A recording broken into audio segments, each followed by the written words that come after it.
Hello friends, hope you are doing well and high union spirits.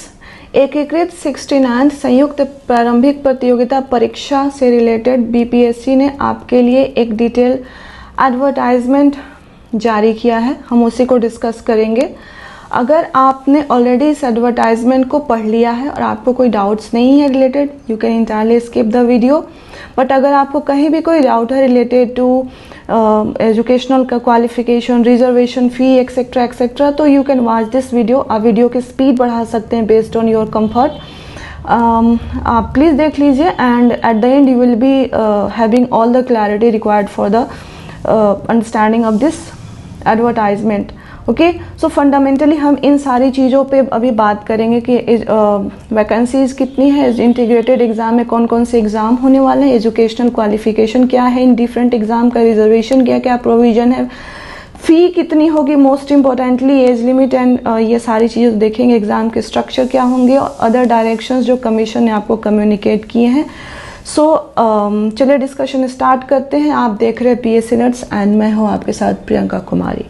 Friends, integrated exam के लिए BPSC ने दो tables दिए आपके अंडरस्टैंडिंग के। टेबल 1 में 69th संयुक्त प्रतियोगिता परीक्षा की बात की गई है एंड टेबल 1 में जो अदर एग्ज़ाम्स हैं उनको दिखाया गया है। सो अपार्ट फ्रॉम 69th संयुक्त प्रतियोगिता परीक्षा, आपके जो एग्ज़ाम है वो सीडीपीओ के हैं, वित्तीय प्रशासनिक पदाधिकारी एंड पुलिस उपाधीक्षक। सो टोटल 4 एग्ज़ाम्स बीपीएससी करवा रही है इस बार इंटीग्रेटेड के अंदर। तो चलिए एक एक करके इनको देखते हैं। अगर हम 69th संयुक्त प्रतियोगिता परीक्षा की बात करें तो टोटल वैकेंसीज आपके 235 हैं। इसमें लेवल 9 से लेकर लेवल 7 तक के पोस्ट हैं, आप इसको देख सकते हैं एक बार। इसमें मैं आपका टाइम वेस्ट नहीं करना चाहती। And out of this 235 seats 73 seats female के लिए रिजर्व्ड हैं एंड इनमें से 10 seats are reserve for PH candidates.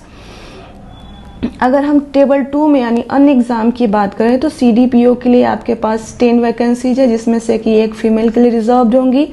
अगर वित्तीय प्रशासनिक पदाधिकारी हम समकक्ष की बात करें तो 100 वैकेंसीज है, जिसमें कि 28 फीमेल के लिए रिजर्व है। एंड पुलिस उपाधीक्षक एवं तकनीकी की बात करें तो सिर्फ एक वैकेंसी और यहाँ पे कोई फीमेल के लिए रिजर्वेशन नहीं है। सो जो अपार्ट फ्रॉम 69th संयुक्त प्रतियोगिता परीक्षा जो अदर एग्जाम्स हैं उनमें आपके टोटल 111 वैकेंसीज हैं। सो अगर हम इंटीग्रेटेड एग्जाम के अंदर देखें तो आपके टोटल 235 प्लस 111 आपके 346 हो जाते हैं वैकेंसीज। 346 वैकेंसीज हैं, जिसमें कि 102 जो है फीमेल के लिए रिजर्व है। So this is the total number of vacancies and these are the exams which are going to be held under the umbrella of integrated 69th संयुक्त प्रारंभिक प्रतियोगिता परीक्षा। ओके, सो चलिए आगे चलते हैं। इसके बाद एक इम्पॉर्टेंट चीज़ जानना जरूरी है कि जो डिफरेंट दिव्यांगता की प्रकृति है उसके लिए डिफरेंट कोड्स दिए गए हैं। जैसे कि जो दृष्टि दिव्यांग है वो कोड VI-6 भरेंगे, जो मूक बधिर है वो DD फिल करेंगे and so on so fourth. आप इसको देख लेंगे। जो आपकी नंबर ऑफ सीट्स है इस एडवर्टाइजमेंट, ये टेंटेटिव है, ये बढ़ भी सकती है घट भी सकती है। और आप based on the number of applications, आवेदनों की संख्या के आधार पर एक से अधिक पालियों में परीक्षा आयोजित की जा सकती है। तो डिफरेंट शिफ्ट्स में आपके एग्ज़ाम होने के चांसेस बहुत ज़्यादा हैं। ठीक है, तो चलिए अब दूसरी इम्पॉर्टेंट बात है कि हम शैक्षिक योग्यता यानी एजुकेशनल क्वालिफिकेशन को देख लेते हैं। अगर 69th संयुक्त प्रारंभिक प्रतियोगिता परीक्षा की बात करें तो आपको ग्रेजुएट होना है, फंडामेंटल रिक्वायरमेंट यही है। अगर बाल विकास परियोजना पदाधिकारी की बात करें तो आपका जो स्नातक डिग्री और वैकल्पिक विषय गृह विज्ञान, मनोविज्ञान, समाजशास्त्र एवं श्रम एवं समाज कल्याण, इनमें से कोई एक होना चाहिए। अगर वित्तीय प्रशासनिक पदाधिकारी एवं समकक्ष की बात करें तो आपका जो स्नातक डिग्री है वो वाणिज्य, अर्थशास्त्र, गणित या फिर सांख्यिकी में से कोई एक होना चाहिए, यानी commerce, economy, maths and statistics. And अगर पुलिस उपाधीक्षक तकनीकी हैं आप तो you have to be a BTech graduate and आपका स्ट्रीम क्या होगा, that is electronics and communication engineering, electronics and tele communication engineering, information technology, electrical and electronics engineering, instrumentation and communication, और ये भी देख लेंगे आप। अलॉन्ग विथ इट आपको 50% अंक होने चाहिए ओवरऑल। एंड अगर आप शेड्यूल कास्ट शेड्यूल ट्राइब से बिलोंग करते हैं तो आपको जो ये मार्क्स है वो 45% होने चाहिए। So you will be eligible for this post, ठीक है। बाकी आप ये देख लेंगे, ये कोई बड़ी बात नहीं है, ऐसी कोई बात जो कि मुझे हाईलाइट करने की आवश्यकता, बट स्टिल आप इसको पढ़ लेंगे, इसलिए मैंने हाईलाइट कर दिया है। नाउ वी कम टू आरक्षण की बात करते हैं कि आरक्षण रिजर्वेशन के प्रोविजंस क्या क्या हैं। फर्स्टली फ्रेंड्स, कि जो बिहार राज्य के बाहर के अभ्यर्थी हैं उनमें सिर्फ महिला और जो दिव्यांगता से संबंधित आरक्षण है वो भी उनको जनरल कैटेगरी के अंदर ही मिलेगा। बाकी बिहार राज्य के बाहर के किसी को कोई रिजर्वेशन नहीं मिलेगा। अगर आपको जाति के आधार पर आरक्षण चाहिए then you have to Bihar का मूलवासी, ठीक है। और आपने जो एप्लीकेशन फॉर्म में स्थायी पता दिया है उसी पते पे आपका स्थायी प्रवासी आवासीय प्रमाण पत्र निर्गत होना चाहिए, ठीक है। ये चीज़ आप क्लियर कर लेंगे, आप एक बार पढ़ लेंगे इसको, ये इंपॉर्टेंट है। Secondly, schedule caste schedule tribe, पिछड़ा वर्ग एवं अत्यंत पिछड़ा वर्ग एंड फीमेल कैंडिडेट्स जो भी चाहते हैं कि आप जो है कास्ट के बेसिस पे आपको रिजर्वेशन मिले, देन आपका जो अस्थायी निवासी प्रमाण पत्र एंड जाति प्रमाण पत्र ये जो है इस साल रिवाइज्ड होना चाहिए। डेट हम देखेंगे अभी। एंड जो विवाहित महिलाएं हैं वो अगर जाति और क्रीमी लेयर सर्टिफिकेट बनवाना चाहती हैं तो ये उनके पिता के नाम से बनेगा। Please note this is very important thing कि जो विवाहित महिलाएं हैं वो अगर जाति या क्रीमी लेयर रहित प्रमाण पत्र बनाना चाहती हैं तो वो उनके पिता के नाम एवं पता से निर्गत होना चाहिए। Please note this. चलिए, अगेन जो डिफरेंट कैटेगरी ऑफ रिजर्वेशंस हैं उसके लिए कमीशन ने कोड दिया है, आप जिसमें फिट होते हैं उसको आप नोट डाउन कर लेंगे। ईडब्ल्यूएस के लिए 07 है। जो बेंचमार्क डिसेबिलिटी वाली कैंडिडेट्स हैं उनके लिए इम्पॉर्टेंट है। प्लीज़ 1 मिनट आप यहाँ पे नोट देंगे अपना। जो पर्सन्स विथ बेंचमार्क डिसेबिलिटी हैं उनका जो सर्टिफिकेट है वो सरकारी चिकित्सा महाविद्यालय या फिर अस्पताल से ही निर्गत होना चाहिए। अगर आप दिव्यांगता प्रमाण पत्र जो कि सिविल सर्जन के द्वारा निर्गत होता है उसको करते हैं, उस केस में आपकी उम्मीदवारी औपबंधिक मानी जाएगी। फाइनली आपको जो प्रमाण पत्र है वो सरकारी चिकित्सा महाविद्यालय या फिर अस्पताल से ही निर्गत कराना होगा। तो प्लीज़ इस चीज़ को आप नोट कर लेंगे। और डिफरेंट बाकी जो PWD कैंडिडेट्स हैं वो किसी अन्य सुविधा का दावा करते हैं तो आपको जो है एक शपथ पत्र जो है संलग्न करना होगा, आप ये देख लेंगे। स्वतंत्रता सेनानियों के लिए पढ़ लेंगे। इम्पोर्टेंट ये है कि जो विवाहित महिलाएं हैं उनका अगर वो EWS का बेनिफिट अवेल करना चाहती हैं तो उस केस में आप उनको एक इनकम सर्टिफिकेट बनवाना होता है एंड एक उनका रेसिडेंट सर्टिफिकेट बनवाना होता है। EWS income certificate and resident certificate. तो आपका जो इनकम सर्टिफिकेट है वो आय एवं परिसंपत्ति प्रमाण पत्र, आपका इनकम सर्टिफिकेट है वो आपके पति के अस्थायी निवास से के अंचल से निर्गत होना चाहिए। एवं जो आपका जो आवासीय प्रमाण पत्र है वो आपके पिता के अस्थायी निवास से निर्गत होना चाहिए। एंड EWS के लिए जो फाइनेंशियल ईयर है हमारा वो 2022-2023 है, इसको आप नोट कर लेंगे। प्लीज़ दिस इज़ इम्पॉर्टेंट, सो इसको हाईलाइट किया गया है, ठीक है। बाकी आप जब ऑनलाइन एप्लीकेशन फिल करेंगे तो वहाँ पे जो आपके जो प्रमाण पत्र हैं उनकी जो निर्गत संख्या एवं तिथि वो आप फिल करेंगे और इसी जो सर्टिफिकेट्स के डेट हैं एवं जो नंबर्स हैं उसी के बेसिस पे आपके जो मूल जो प्रमाण पत्र हैं उनकी वैलिडिटी की जाएगी। प्लीज़ अवॉइड दिस क्योंकि my Hindi is very poor और स्टिल आई एम ट्राइंग कि थोड़ी अंडरस्टैंडिंग हो जाए मुझे। चलिए आगे देखते हैं। आपका जो प्रमाण पत्र है वो ऑनलाइन आवेदन भरने की अंतिम तिथि तक का होना आवश्यक है, उसके बाद का प्रमाण पत्र मान्य नहीं होगा। आपका जो कट ऑफ डेट है वो 1/8/2023 है, और बाकी आप देख लेंगे कॉरेस्पॉन्डिंग की कितना क्या क्या एज है देख लेंगे आप। और आपका आप जो मैट्रिकुलेशन में डेट ऑफ बर्थ फिल करते हैं दैट विल बी वैलिड, उसी के बेसिस पे आपका डेट ऑफ बर्थ कैलकुलेट होगा।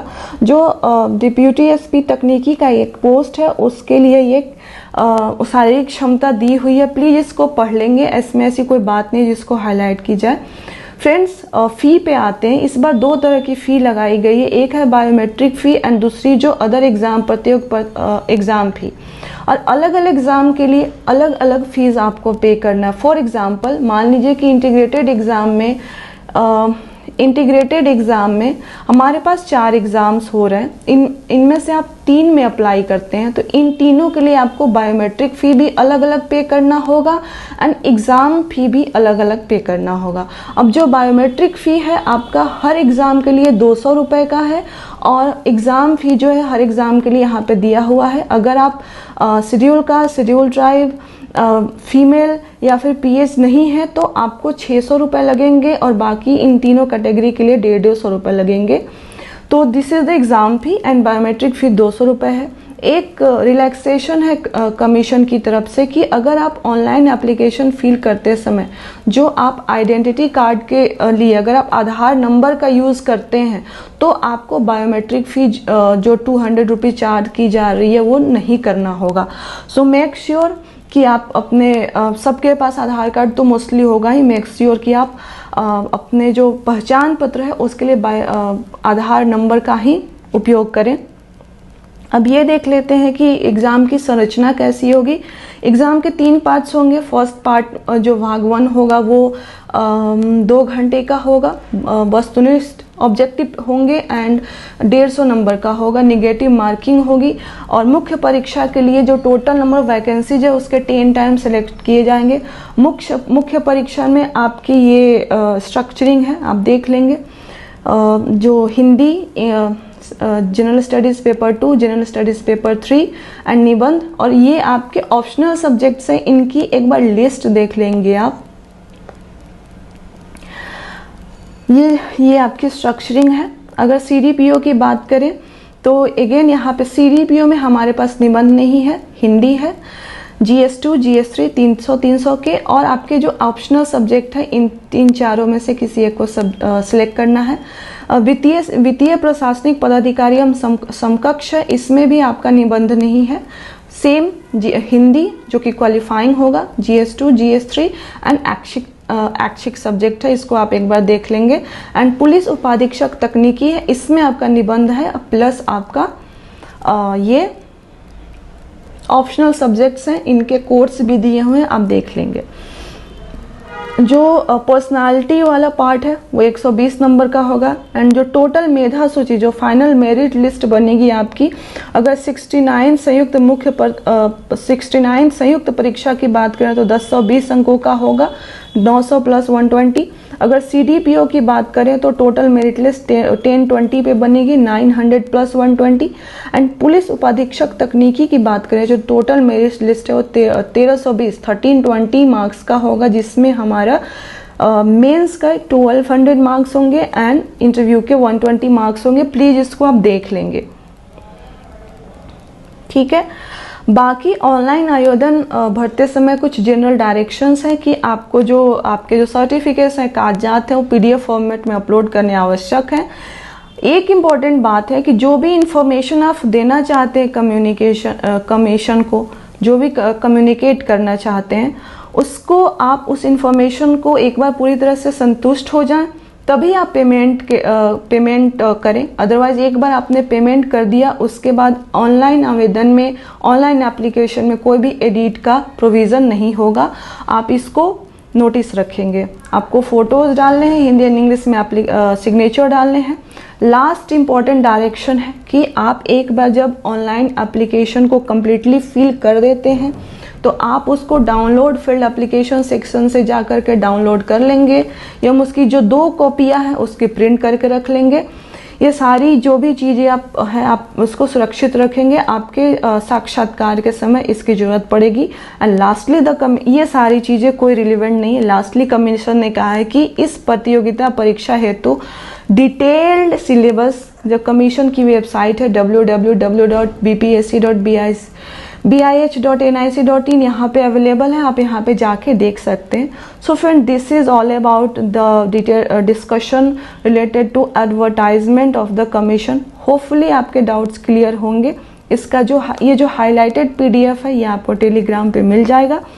एंड इसके बाद we will be having a discussion about syllabus क्या है इस पूरे एग्ज़ाम्स के, उसका एक ब्रीफ डिस्कशन वीडियो लेंगे हम। होपफुली कल परसों तक आ जाएगा वो।